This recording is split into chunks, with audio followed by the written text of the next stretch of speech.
It doesn't make any sense. The hard part is already done by our parents. This is easy.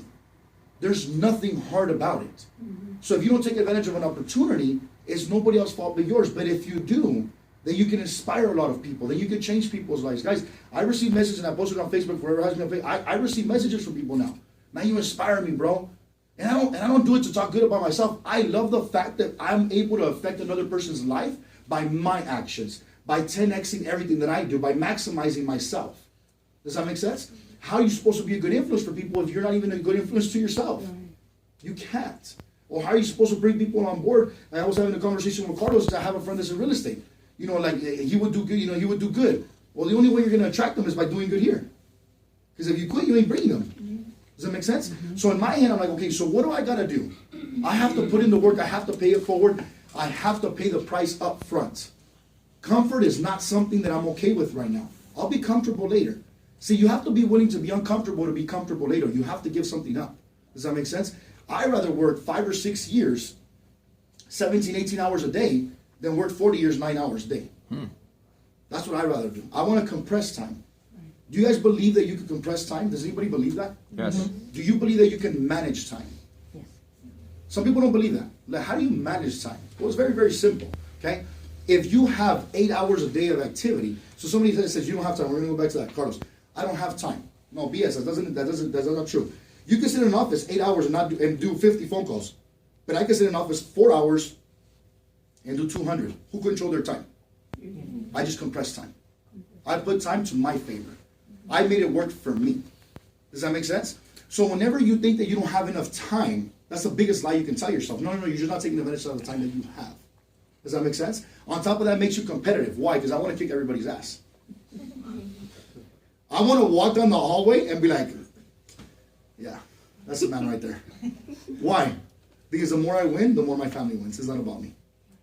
Do you know I'm making an impact in my family? I'm not competitive for myself. When I'm in races or win races, I'm thinking if I win this competition, I'm that much closer to retiring my parents, or I'm that much closer to helping out my grandparents, or doing whatever they can. My grandma worked in an empaque called Boat House for many, many years. That her veins actually they rot inside of her leg. They had to pull them out like spaghetti. Literally, she had to stop working. She lives off of $600 of Social Security every single month. Who the hell could live off of? So you tell me this lady that's worked here for 30 years now has to live off of $600 a month? Why? Because her grandkids are too goddamn lazy to do something about it? No. I'm not going to sit there and let you sacrifice your entire life for me not to do nothing about it. So I'm not winning for me. I win for the people around me. But I can't win for them if I fall into my excuses. And not having time is one of them. Or I'm tired. You know, you're not tired. You're just lazy. Does that make sense? Being competitive is a blessing. To want to compete and beat other people, it's a blessing. Because you just wanted more than them. Someone says, I'm going to beat you. No, you don't want to retire my parents more than I do. You ain't trying to help your grandparents more than I do. So when I beat you, I'm that much closer. That's why I'm extremely competitive. Because I take it personal. Now, what do I recruit a lot? We have, right now, we're actually growing in our recruiting numbers. Because I can't help other people if I'm not bringing them on board. I can't. You can't say you're about the crusade. You can't say that you want to help people or you want to take advantage of an opportunity if you're not giving that opportunity to other people. It's that simple. You're a liar. There's no other way around it. Everybody should be at President's Club every single month. Every single month. That's 10 people's lives that you can change. That you're touching. Because then obviously they bring more people on board and they're going to be able to help them. That if you don't develop yourself as a leader, then you can't help anybody. So it's leadership, and at the same time it's recruiting them to bringing them, giving them an opportunity to change their life. Like, I'm glad Hector and Erica Dodo came to my house. Because if they wouldn't have came to my house, then what would have happened? I mean, I would have had a horrible life? No. But would I be able to live life to my maximum capacity? Probably not. Because companies like this, guys, are privately owned. Did you guys know this company is privately owned? It's not public yet. Opportunities like this come every 22 to 25 years. Did you guys know that? Yeah. A lot of people don't know that. Yeah. Every 22 to 25 years, opportunities like this come. To be a co-owner of a company, a startup company, it comes once every 22 to 25 years. Guys, did you guys know that Snapchat started 8 years ago? Really? It went public last week. That's right. Yeah. It was a surfer in Venice Beach in an apartment that started Snapchat.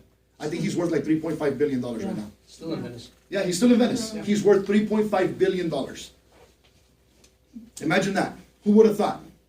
So you think Snapchat, some surfer in Venice, invented some app? You're going to be like, this guy's an idiot.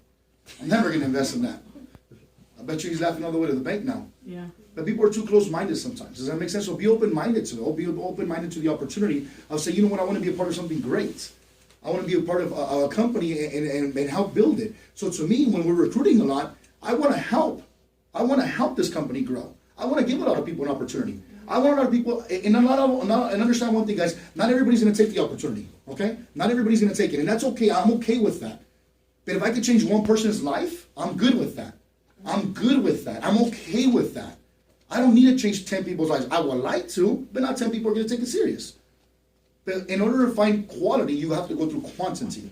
Does that make sense? That's what it comes down to. So at the same time, like Erica says, qualifying for PHPU, when we first started April, it was in Dallas, Dallas, Texas? Mm-hmm. Dallas, Texas. We hit director within 3 weeks. I challenge you guys to beat that, by the way. We hit the director. I think we were the fastest to director.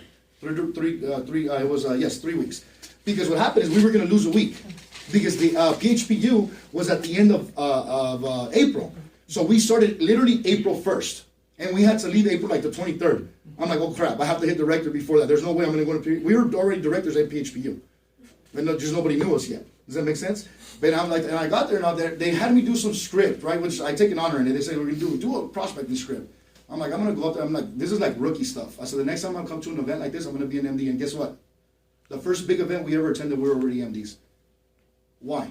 Because I took it serious. We took it serious. I wanted to win so goddamn bad, I can smell it. MD was just not, now is SMD. But here's what I'm saying, like you have to be immersed in it. Get in the flame, get in the fire, let it fire you up, be consumed by it. 110% be consumed by it. Don't play with this opportunity. Because if not, you'll never let the fire light up inside of you. You'll never know what you could potentially be if you don't just maximize. Does that make sense? Go all in. Guys, it was difficult.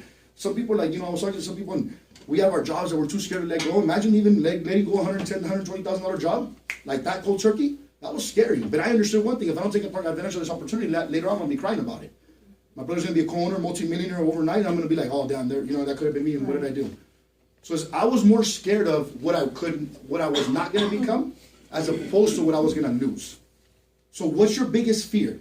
Not becoming who you want to become, or losing the little bit that we think is a lot? In all reality, it really isn't. Does that make sense? So that's a little bit more on my mentality towards that. I'm going to let Erica speak on her mentality towards the business as well.